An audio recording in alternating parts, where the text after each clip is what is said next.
This is a little video about the latest quadcopter I've built. Excuse me. It's a Fire 130. I basically bought it or built it because I've got an Aurora 100 and I quite liked it, and I thought I might like to make something else, like to make a different one. I bought the Fire frame as a replacement for the frame for the Aurora because the Aurora is supposed to be fantastic, but it's got a reputation for having a weak base plate. It's got 1.5mm base plate on it, and strangely enough I actually cracked mine today. Luckily enough, when I bought mine I thought at the time that the base plate was a bit weak, so I bought a 2mm plate, so I've simply replaced that and swapped it out. So getting back to the Fire, I excuse me, terrible cough today. I bought the frame and bought an eachine mini racer cube to go inside. It seems to be the way everybody's doing it. One of the things you don't realise if you buy a racer cube is it actually comes as 3 separate parts, and you have to build it together. So you get a bottom ESC board, a middle flight controller, and on the top you get your own flavour of receiver. I'm using FlySky on mine, but you've got DSM2, DSM-X as an option, or FreeSky as an option. I originally built this and got it all together and thought, oh, this is all great, and it didn't work. And I really thought that I'd cocked it up and not done it properly. Went ahead and bought another flight controller board because I didn't think that I'd done the checks right before I'd done all the soldering, and I didn't think I could send it back to Banggood. And I'm pretty damn sure I wired it in incorrectly. So I'm not sure if it'll actually focus, but let's see if we can get it to focus and point at something at the same time. But right at the top here you've got a solder blob. Make sure you solder up for 5 volts if you're going to be running virtually anything apart from a satellite radio, I believe. I'm pretty sure I soldered mine across for 3.3, which was giving it problems. Below these 2 points here, again it's not going to exactly focus, are your bootloader pads. It originally came with 3.110 I think on it. I went ahead and updated it to 3.17, but the Grayson Hobby guys are saying 3.17's have got drift issues, and I have had some drift issues on it, so I've actually just downgraded to 3.116 on the thing. The drift issues I've got, I don't really know. I've got a few options, and I'll tell you why I've got a few options in a section. The Aurora 100 is running on 1104 motors, but they're 7,500 kV, and it runs off a 2-cell battery, and I think it's only going to run off a 2-cell battery. If you run it off a 3-cell battery, I think you're going to be in trouble. I think you might find that things get very hot. I can't say whether I bought them deliberately or whether I bought them mistakenly. I bought 4,000 kV motors for this thing, and the props are actually ever so slightly bigger. They're 2435s I think, rather than 2035s, so they're ever so slightly longer. I'm guessing they're 4mm overall longer, so it's only 2mm each side. On a frame this big is great. There's plenty of clearance, going to be no mucking about. I think the Fire frame I think goes in 3 sizes, and I think the smallest size may actually go down to 90mm, but I didn't really need to go that small. I think these things are small enough as it is. So running this one, I can run it off of 2 cells, and it will run quite happily off of 2-cell batteries, but it was drifting around a bit. If I put a 3-cell battery on there, you don't get any drift at all.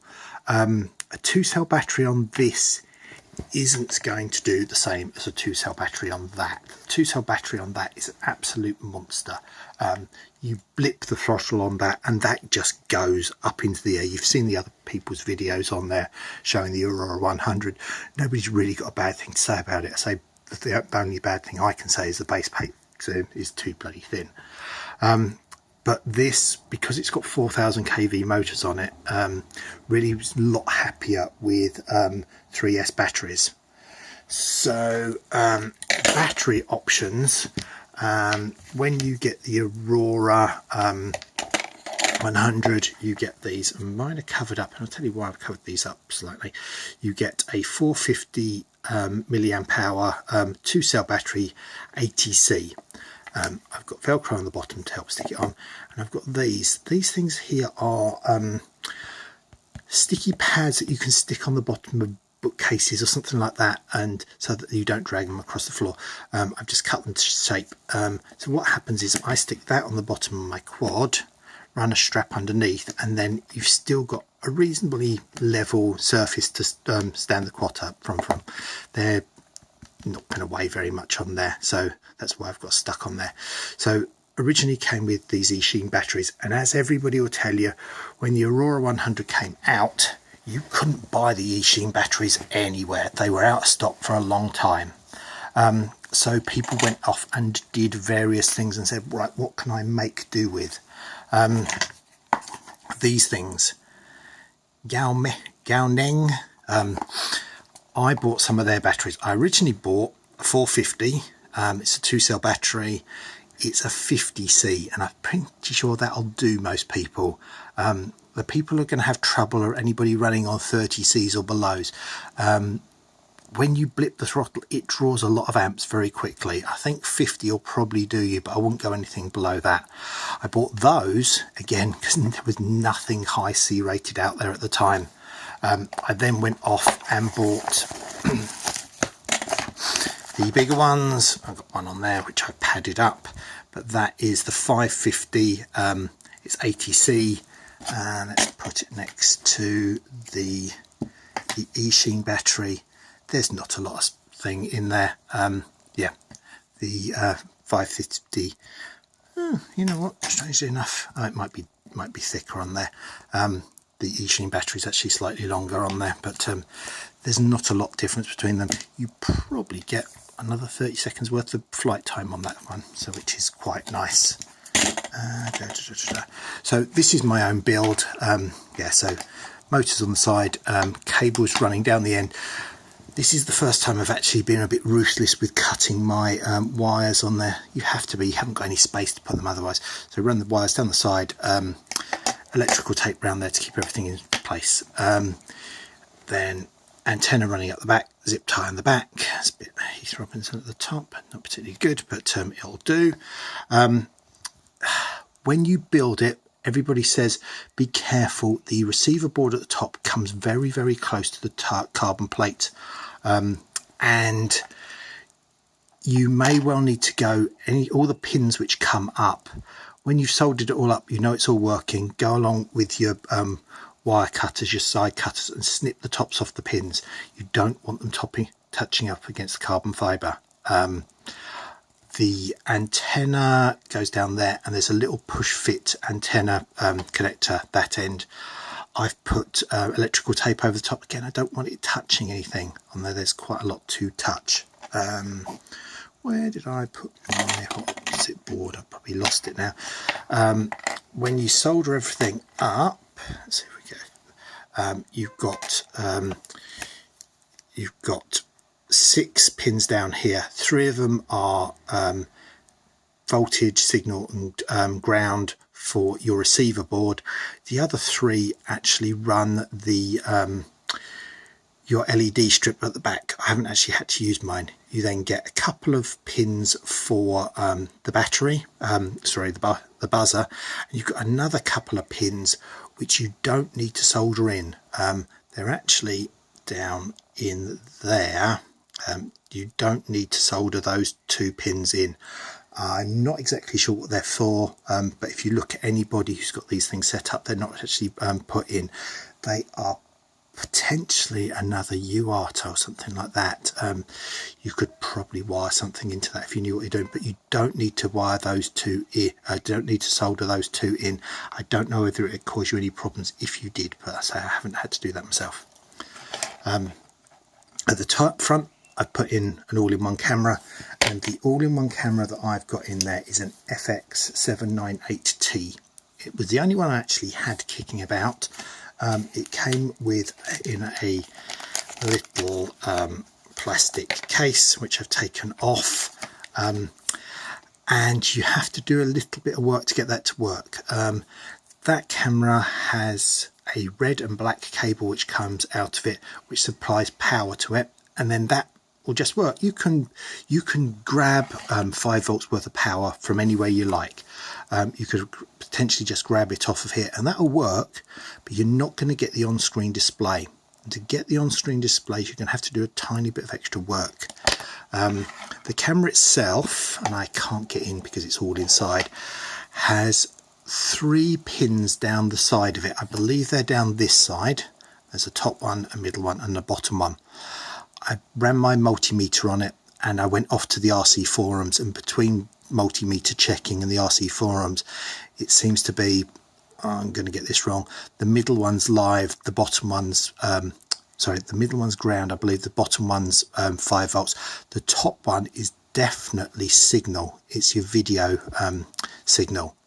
So what you actually want to do is get in there, get your soldering iron on the plastic, get rid of the plastic around the sides of the thing and snip through that.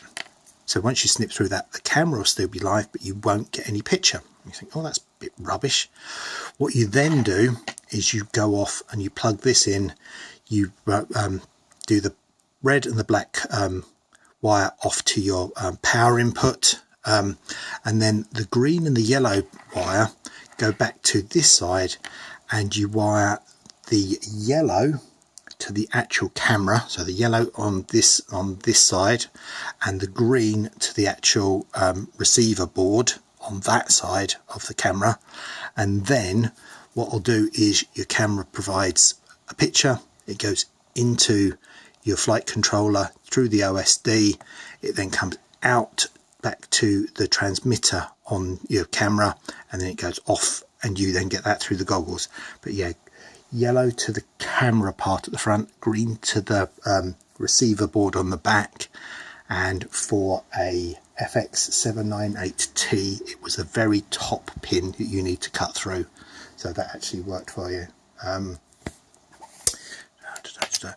Other bits and pieces I've had to do, I don't know why, but my buzzer died. It died relatively quickly. It died while I was doing my setup, and I couldn't for the life of me get that to work. So I've got an active 5 volt buzzer. The active ones are taller than the passive ones. I'm sure I can probably get some shorter active buzzers on eBay, but I've ordered them in the past and found they're really passive afterwards.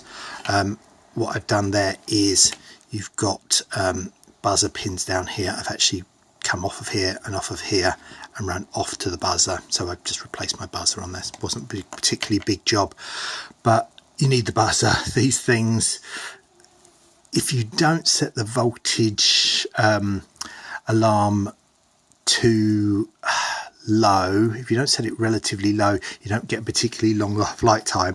But you do need to have some sort of buzzer, because it's a case of buzz, buzz, buzz, buzz, buzz out of the sky sort of thing. You've got 5-10 seconds on there before you need to land this. So I mean, you could set it higher and give you more time, but you wouldn't get such a long flight time on the thing.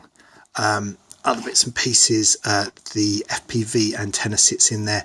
It's relatively well protected by the carbon fibre, but natively that is a copper strip around there touching up against the copper carbon fibre. I wasn't particularly happy with it, so before it actually went in, I painted it over with liquid electrical tape. Hopefully that's going to stop that arcing across against the carbon fibre and losing bad signal. Something I've just heard today watching somebody else's video is ensure that these wires here don't get too close to these wires here, because these wires here are sending signal and power to your motors. So if you go woo and your signal goes woo for your VTX, maybe it's because that's getting too close to that. So I've poked them up here for a moment. I might come along and put a little bit of dab of hot glue on there just to hold them out the way. Nothing permanent, but just enough to keep it from shifting around. Yeah, so this has been very nice indeed. It flies very passively on 2 cells. On 3 cells, it's right up there with the Aurora.